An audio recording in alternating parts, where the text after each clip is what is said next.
मित्रों, वैदिक ज्योतिष केंद्र में आपका स्वागत है। आज जो मैं बात करने वाला हूँ, किसी ग्रह को परीक्षण कैसे करें, खरा कैसे उतारें, उसके बल को सीधा सीधा निकाल करके हम फलित कैसे करें। तो मैंने आज जो ग्रह लिया है वो चंद्रमा ग्रह को लिया है। उसका जो भी तरीका है बल निकालने का, प्रभाव निकालने का, गुण निकालने का, वो संपूर्ण तरीका मैं आज बताऊंगा। जिन लोगों का चंद्रमा कुंडली में कहीं बैठा है, उसका बल नहीं जानते हैं, वो जातक इस वीडियो को देखें बिना स्किप की, उनको पूरी तरह समझ में आएगा।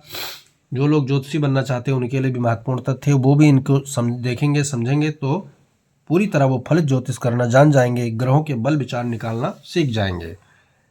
तो चलिए वीडियो स्टार्ट करते हैं देर न करते हुए। आज मैंने जो ग्रह लिया वह चंद्रमा को लिया है, महत्वपूर्ण ग्रह है इसलिए इसको मैंने चुना है। हमारा विषय देख सकते हैं, चंद्रमा ग्रह बल विचार। ये हमने एक लग्न कुंडली तैयार की है और ये कर्क लगन को लिया, क्योंकि हमने चंद्रमा को लिया था इसलिए कर्क लगन को हमने लिया। चंद्रमा कर्क राशि का स्वामी होता है, तो लग्नेश हमारा कौन हुआ? चंद्रमा हुआ।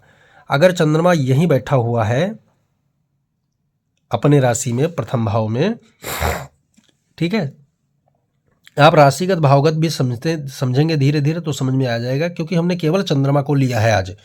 अन्य ग्रह भी ऐसे ही बल निकालेंगे तो समझ में आ जाएगा आपके। अगर चंद्रमा अपने ही राशि में पहले भाव में बैठा हुआ है तो इसके पास दो बल डायरेक्टली आ जाते हैं। पहला बल कौन सा आया इसके पास? स्वराशि का, ठीक है, स्वराशि का। तो हमने क्या किया? प्लस दिया। इसको ध्यान से दें, प्लस माइनस में समझाऊंगा बल निकालने का। अगर जो बल कमजोर आएगा तो माइनस दूंगा और प्लस में आता है तो प्लस दूंगा, यानी बली में आता है। तो पहला जो बल आया चंद्रमा के पास क्या आया? वो स्वराशि का, तो हमने एक प्लस दे दिया। दूसरा इसका क्या आया कि ये जो है लगन में बैठा हुआ है, और लगन क्या है? केंद्र और त्रिकोण का स्वामी। केंद्र और त्रिकोण दोनों का स्वामी लगन होता है, शुभ भाव में आता है। तो शुभत्व के प्राप्ति के कारण इसको हमने क्या दिया? एक प्लस और दे दिया, ठीक है। अब लग्न में बैठा चंद्रमा हमारा दो प्लस पा करके बलवान हो गया, स्वराशि का बलवान हो गया, ठीक है। और दूसरा क्या है? वो केंद्र त्रिकोण के भाव में, केंद्रस्थ और त्रिकोणस्थ के भाव में दोनों में आ गया, तो इसलिए उसको मैंने एक प्लस और दिया तो ये बलवान हो गया। तो चंद्रमा क्या है, अगर किसी का इस तरह बैठा हुआ है तो वो 100% फल देने के लिए तैयार है, ठीक है। दूसरा क्या है, यहां पर आप देखेंगे कारक चंद्रमा है। क्योंकि लगन में बैठा है तो हमने पहले सूत्र को लिया था, तो कारक चंद्रमा यहां पर हमने दोनों प्लस दे दिया। कारक के यानी स्वराशि का भी हो गया और केंद्र त्रिकोण के भाव में है तो कारक चंद्रमा भी है, तो यहां पर एक प्लस हमने और दिया कारक को, ठीक है। पूर्ण कारक चंद्रमा, पूर्ण कारक चंद्रमा, चंद्रमा की एक ही राशि है और वो केंद्र त्रिकोण के दोनों होकर लग्नेश भी है, ठीक है ना, लग्नेश भी है। लेकिन यहां पर पूर्ण कारक क्या होता है? जब जिसकी एक राशि हो, दोनों राशियां हो, वो हो और चंद्रमा भी वहीं बैठ जाए जाके, तो ये क्या होगा? पूर्ण कारक हो गया यहां पर, ठीक है।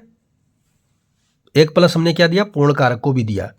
हमने बल निकालने का दो तरीका बताया। स्वराशि का हो गया ना, स्वराशि का जब एक दो बल और मिल जाए तब उसको पूर्ण कारक कहा गया है।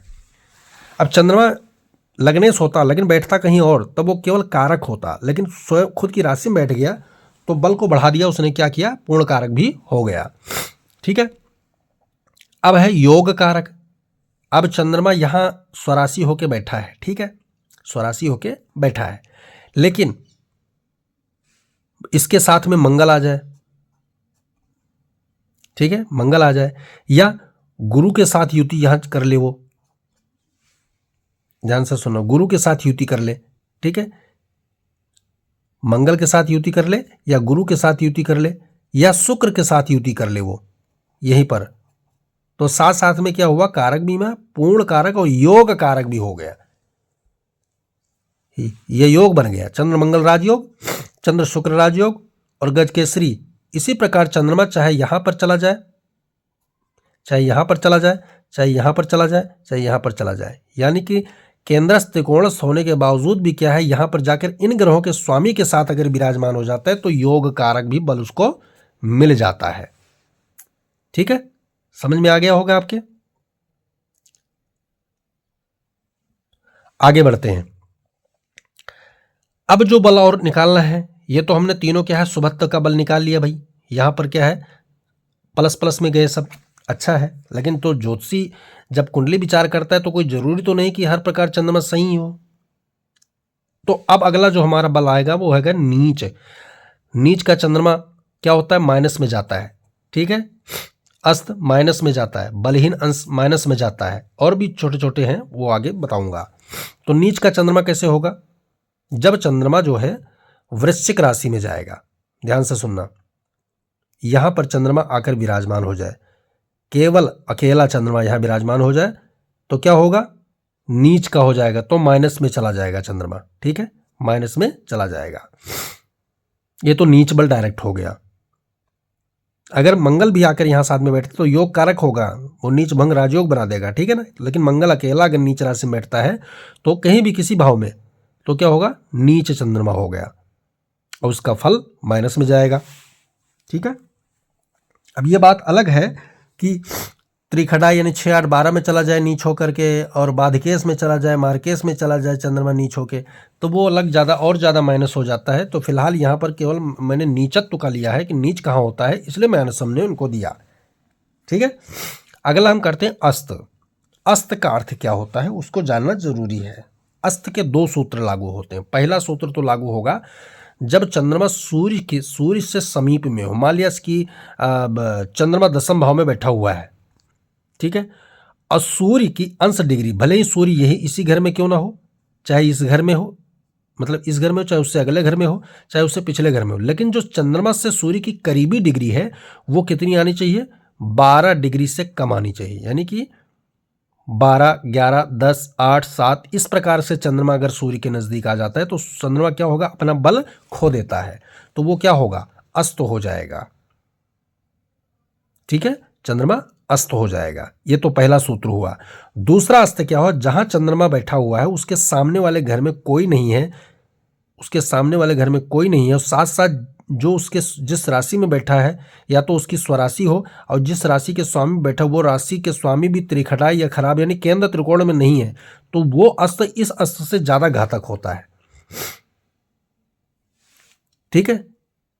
उस पहली बात तो शर्त यह है कि उसके सामने कोई ग्रह होना चाहिए, तभी तो चंद्रमास्त नहीं होगा, सोया हुआ नहीं होगा।